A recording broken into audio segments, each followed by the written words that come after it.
ka ganacsiga ariga ayaa waxa uu ka mid yahay waxyaabaha ay ka ganacsadaan dadka ku nool xeryaha qaxootiga Dadaab. Waxa aan booqasho aan ku tagnay suuqa xoolaha ee xerada qaxootiga ee Dhagaxley, waxaana halkaasi aan kala kulannay ari kala duwan oo lagu kala keenay baadiyaha ku yaala deegaanada hoostaga koonfurta Wajeer. haddaba dadkaasi ayaa wax aan ka weydiiyay ka ganacsiga ariga iyo wax sida ay uga ganacsadaan iyo sida uu yahay xaalka ganacsiga, ayagoona noo sheegay in ganacsiga ariga sidii hore uusan ahayn. dadka qaarkii ayaa waxa ay ku sheegayaan in haatan ariga uu qaali yahay, taasina ay sababtay in baadiyihii ay sii fogaadaan. haddaba waa kuwan dadka ka ganacsada ariga oo ka hadlaya arrimahaasi.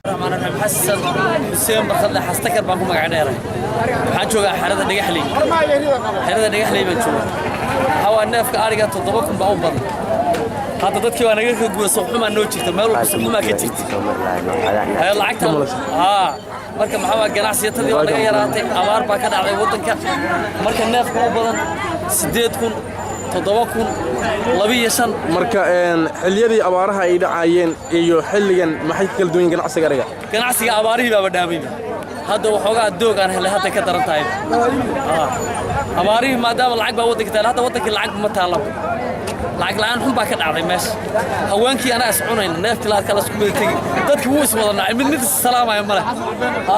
hal neef ari ma isku iimaanay neefkii waxa waa iyadina lagama gadana kii hore la taagan ana ku hor la raadinaynaa marka ariga saas lacag saas aan ku kala gadanaa beeciis xerada qaxootiga Dhagaxley oo marka oo suuqa hoola